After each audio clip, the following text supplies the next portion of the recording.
Hello hello नमस्ते good evening सबैको प्रणाम राम राम जय श्री राम गुड इभिनिङ नमस्कार सबैलाई स्वागत छ मेरो ब्लगमा। आज केही दिनपछि म केही समयपछि लामो समयको अन्तरालमा नेपाल आएदेखि हाम्रो यो दाङको पश्चिम पुरनधारा पर्यटक छरातिर मेरो साथीहरूसँग म आइरहेको छु। साना साना नानीहरू छु, यति ठुला त छैनन्, फेरि पनि साना साना नानीहरूसँग आएको छु।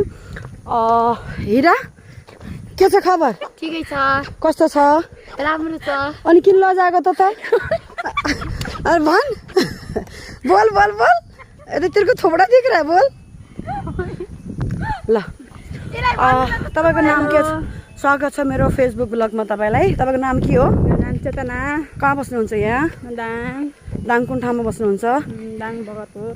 बगरपुर बस्नुहुन्छ। के गर्नुहुन्छ? वेबसाइट गर्नुहुन्छ कि के गर्नुहुन्छ? के गर्दैन, यतिकै बस्ने। यतिकै बस्ने हो? हजुर। अनि तपाईले मलाई कहिलेदेखि चिन्नुहुन्छ? मेरो व्यवहार कस्तो लाग्यो तपाईलाई? यहाँको पर्यटकको बारेमा के भन्न चाहनुहुन्छ तपाईले? अति राम्रो लाग्यो तपाईलाई मैले अब अन्त भर्खर चिनेको। धेरै राम्रो हुनुहुन्छ। तपाईँलाई धेरै माया लाग्छ।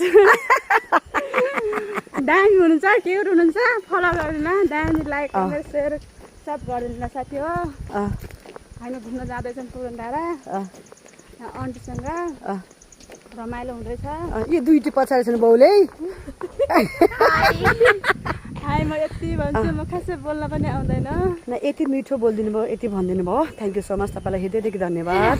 Thank you. तपाईँको फोन आइरहेछ, फेरि भन्नुहोस् त। अनि यहाँ आउनुहोस् नानी पुच्चीहरू, के छ खबर? कहाँ जान लाग्यो र हामीहरू? हामी पुरनधारा छरा जान लाग्यो। छरा जान लाग्यो हो? हजुर। त यहीँको बासिन्दा होस्? कति साल भयो यहाँ बस्नु लाग्यो? 1 वर्ष।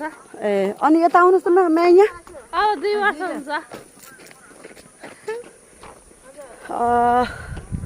हामी कहाँ जान लाग्यो? पुरनधारा। किन जान लाग्यो? घुम्न जान लाग्यो। तपाईँ यहाँकै बासिन्दा हो?